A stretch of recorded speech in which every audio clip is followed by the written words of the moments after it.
गांव का एक कोना जहां मिट्टी की खुशबू हर सांस में घुली रहती थी। वहीं एक छोटी सी झोपड़ी में रहती थी सरस्वती, एक माँ जो अपने इकलौते बेटे अर्जुन को लेकर जी रही थी। सरस्वती का जीवन कभी आसान नहीं रहा। पति रामस्वरूप का निधन उस वक्त हो गया था जब अर्जुन मात्र 2 साल का था। उस दिन के बाद सरस्वती ने खुद को बेटे के नाम कर दिया। सरस्वती दिन रात मेहनत करती, दूसरों के खेतों में काम करती, झाड़ू पोंछा करती और बदले में जो कुछ मिलता उसे संभाल कर रखती ताकि अर्जुन की पढ़ाई में कोई कमी न आए। अर्जुन बचपन से ही तेज दिमाग का था। माँ का संघर्ष देखकर उसने भी ठान लिया था कि वह बड़ा आदमी बनकर माँ की जिंदगी बदल देगा। माँ की गोदी में बैठकर वह कहता, माँ, एक दिन मैं बड़ा अफसर बनूंगा और तुझे एक बड़ा सा घर दूंगा, फिर तू दूसरों के घरों में काम नहीं करेगी। सरस्वती मुस्कुराती, उसकी आंखों में चमक आ जाती। बस तू मेहनत करता रह बेटा, माँ की दुआएं तेरे साथ हैं। अर्जुन ने स्कूल में हर साल अच्छे अंक लाए, लेकिन एक समय ऐसा आया जब कॉलेज की फीस भरना मुश्किल हो गया। सरस्वती ने अपने गहने बेच दिए जो उसकी शादी के समय माँ ने दिए थे।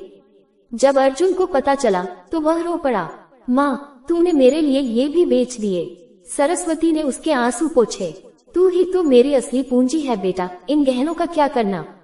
अर्जुन ने दिन रात पढ़ाई की और आखिरकार उसे शहर के एक प्रतिष्ठित यूनिवर्सिटी में दाखिला मिल गया। सरस्वती ने उसे विदा करते हुए कहा, बेटा, ये दुनिया बड़ी है पर माँ की ममता से बड़ी नहीं, कभी भटक मत जाना। शहर की चकाचौंध में अर्जुन ने कदम रखा। शुरुआत में उसे बहुत मुश्किलें आई, लेकिन माँ के संघर्ष ने उसे कभी हारने नहीं दिया। उसने पार्ट टाइम जॉब की, लाइब्रेरी में रातें बिताई और हर बार माँ को फोन कर कहता, माँ, बस थोड़ी और मेहनत, फिर तू आराम करेगी। समय बीतता गया। अर्जुन ने इंजीनियरिंग पूरी की और एक मल्टीनेशनल कंपनी में जॉब मिल गई। पहली तनख्वाह से उसने माँ के लिए एक सुंदर साड़ी भेजी और एक चिट्ठी लिखी, माँ, ये पहली कमाई तेरे चरणों में, जो कुछ भी हूँ तेरी वजह से हूँ। सरस्वती ने उस साड़ी को सीने से लगाकर आंसू बहाए और भगवान का धन्यवाद किया। अर्जुन ने शहर में एक अच्छा घर ले लिया। अब वह माँ को अपने पास बुलाना चाहता था। वह गांव आया और बोला, माँ, अब तू मेरे साथ चलेगी, ये झोपड़ी अब छोड़। सरस्वती ने मिट्टी के चूल्हे को देखा, तुलसी के पौधे को छुआ और कहा, बेटा, अब तू बड़ा हो गया, माँ को छोड़ चला जाएगा ये सोचा था, पर तू मुझे लेने आया ये सपना भी न था। चलो बेटा, अब माँ भी आराम करेगी। शहर का जीवन सरस्वती के लिए नया था, पर अर्जुन ने हर सुविधा दी। 8 कमरे, मॉडर्न किचन, नौकर चाकर सब कुछ था। लेकिन माँ के लिए उस मिट्टी की खुशबू, गांव के लोग, वो तुलसी का पौधा सब याद आते। एक दिन अर्जुन ऑफिस में था। माँ बालकनी में बैठी कुछ उदास सी लग रही थी। अर्जुन ने पूछा, क्या हुआ माँ? सरस्वती बोली, सब कुछ है बेटा, पर कभी कभी लगता है कुछ छूट गया है।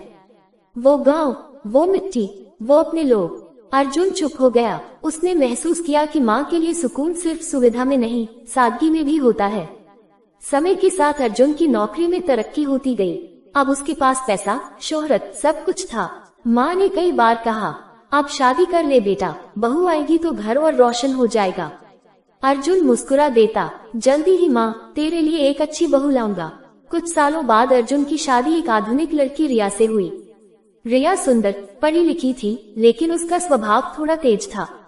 शुरुआत में सब ठीक चला, लेकिन धीरे धीरे रिया को माँ की बातें, उनकी आदतें खटकने लगी। माँ इतनी पुराने ढंग से क्यों रहती हैं? इनका हर समय पूजा करना, घर में देसी चीजें रखना। अर्जुन कई बार माँ से कहता, माँ, जरा बदल जाओ, ये शहर है गांव नहीं। सरस्वती चुप हो जाती। अब उसके दिल में टीस उठने लगी थी। एक दिन बहू ने साफ साफ कह दिया, या तो हम शहर के ढंग से रहें, या माँ को वापस गांव भेज दो। अर्जुन एकदम चौंक गया। माँ दरवाजे के पीछे खड़ी सब सुन रही थी। वह चुपचाप कमरे में आई और बोली, बेटा, अब माँ को उसके घर भेज दे, अब मैं थक गई हूँ। अर्जुन की आंखों में आंसू आ गए। नहीं माँ, तू यही रहेगी। लेकिन सरस्वती मुस्कुराए, बेटा, अब तेरी दुनिया बस गई है, माँ अब अपनी मिट्टी में ही ठीक है। अर्जुन ने माँ को गांव छोड़ते समय बहुत मनाया, पर माँ का फैसला अटल था।